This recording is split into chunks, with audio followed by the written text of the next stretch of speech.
Alright, so yesterday we got the Haggy out of the shop, and today we're going to start on a new project that I've been looking forward to for quite some time now. I've been wanting to try taking a strip till freshener, and we are going to mount a cover crop seeder on it, and in the fall we're going to plant cover crops on strips, and then in the spring we're going to take the cover crop seeder off, and we are going to mount a liquid tank on there, and we're going to put 32 on in banded strips. So we've got a strip till freshener bar that we picked up used out there that we're going to try and work on this morning and see if we can get some things mounted up and get it ready for this spring. We got some bearings to replace and some things like that. So let's go out there and we'll see what these guys are up to.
Alright, here she is.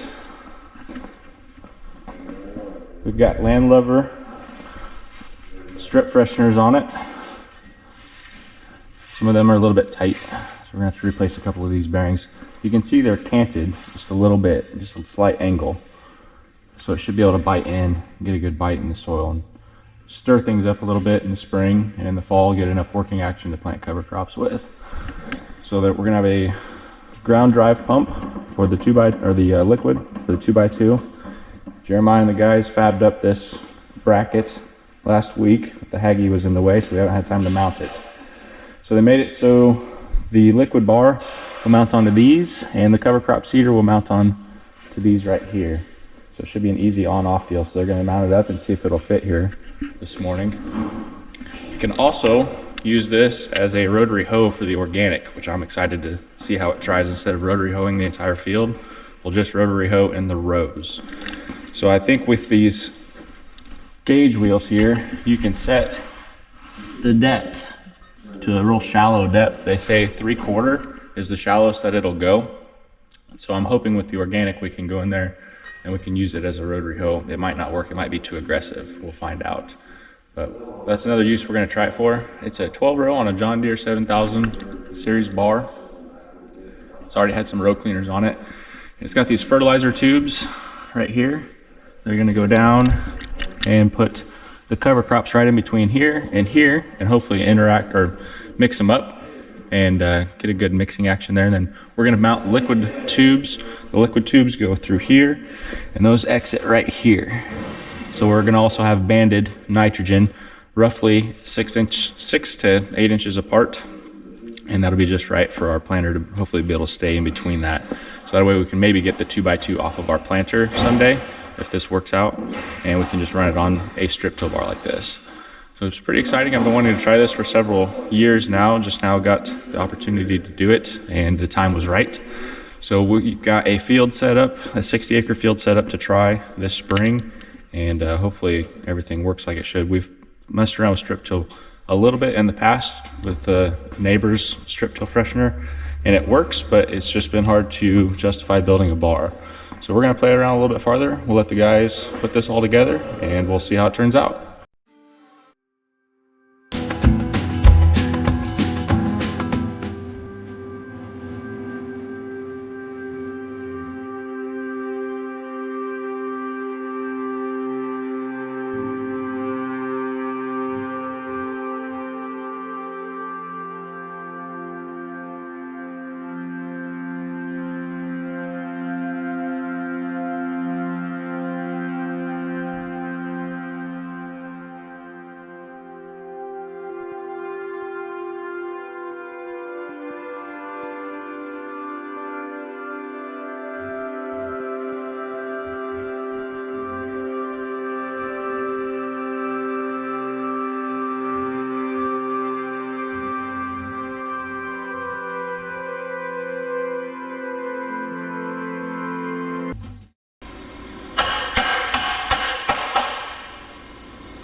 you doing? Getting dirt all on my face. I'm gonna blow these holes out. Not working too hot. What are you building, Don? Well, I'm building a lance so that we could clean out the track for the tube insertion on the unit. So hopefully this will save a lot of time with trying to rod things out. You got We'll see how it works. just some stainless tubing? Piece of stainless tubing with a compression fitting and a ball valve. We're going to hook it up to an air hose, and hopefully this is going to save us a lot of work in the long run trying to clean these out. Let's give it a go.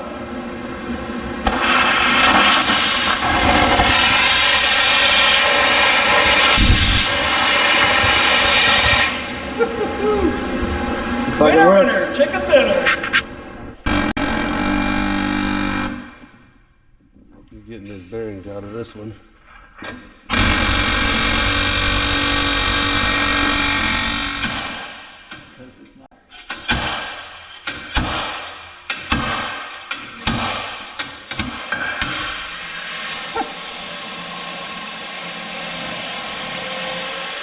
It was a fight.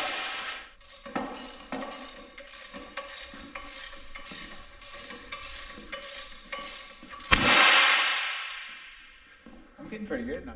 Alright, so I've been hearing a lot of noise out there on the strip to bar work. Let's go out there and check out, see where they're at on it, and see how they're getting along. Ah, I see Jeremiah's playing. Getting a lot of work done, aren't you? Let's get some fitting. Be back. Get out of here. Alright, so Logan just showed up with the tubing for the 2x2. So, we're going to use these right here. We're going to cut these to, I think it was 2 feet a piece. Shove it down through those holes. We were going to use stainless. We quoted out stainless steel. And those were going to be $900 for 12 rows. So we decided to go with just standard steel and let them rust. And we'll replace them every year. So we'll drag those in, cut them up, and get those put to size. Get it mounted up. Good to go. Everybody needs a one wheel on the farm. Look at them go. Work smarter, not harder, right? We like that thing. Logan, what do we got? What do we got going on here? You're making a mess. Oh yeah, I'm trying to blow all these out so we can put the steel tubes in. So apparently, when they made these tubes here, the holes for the tubes, a lot of dirt can get packed in there if you don't actually have tubes in there, and the last owner did not have tubes in it. So we built that little rig. We got an air gun made. We've been blowing, Try to blow them out. all the dirt out of there. So far. It was easier when it was dry. It got rained on while it was sitting out there before we brought it in. Dawn is working on some plumbing, it looks like. Plumbing for a fill line for our tank. We're gonna run that 2-inch fill line out the back. Yep, gonna run out the back. Jeremiah's working on a mission to put us a bracket right here to support our valve. So keep it nice and tidy. I think we're gonna add a bung valve on the other side for the pump. So that'll be interesting. Donnie's got a plan for that, so we'll have to see how that all shakes out. We got our bearings all replaced. Yes, we did. How was that? That went pretty well once we figured out a pretty cool trick to lift the assembly so that we have access to the bearings. It's tight Make with it easier to get to. this planter row unit. It makes it tight with these wheels here. So we had to jack it up, and Being able to work in here to be able to manipulate them bearings is a real booger. So we learned that if we lift these units up, a little heavy now, but lift up, put it on a block, we're able to change them out really easy. good deal. So it's coming along. We've got some work yet to do. We're gonna be doing some plumbing up here. We have to run our hoses to each one of these row units. We have to order some fittings, some orifices to make sure the pressure all stays regulated. And I'm sure there's gonna be some things that we haven't found yet when we go to actually unfold it for the first time and try to make the thing work, because there's always something wrong with used equipment. So we'll let these guys keep on cracking. It's nice to see a tank mounted on it. And we're getting closer. Look at that mess. You guys are always making a mess. And Jeremiah made it back, but I bet he can't make it in the door. What you got there? VHOs barbs. Cool. Get her patter. Get at her.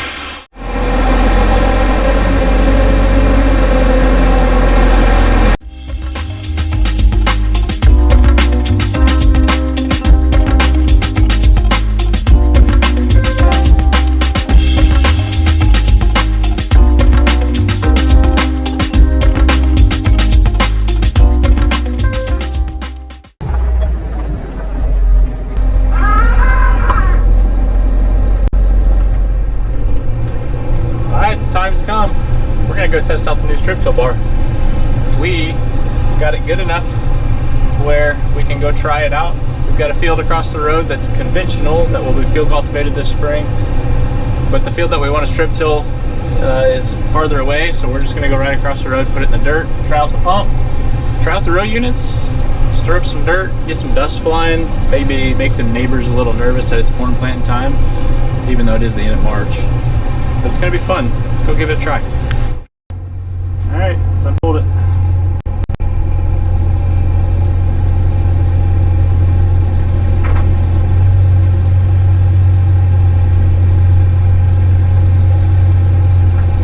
We're using the hydraulic remotes. Those remotes send hydraulic pressure back there to hydraulic cylinders.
It's hard to see what it's doing.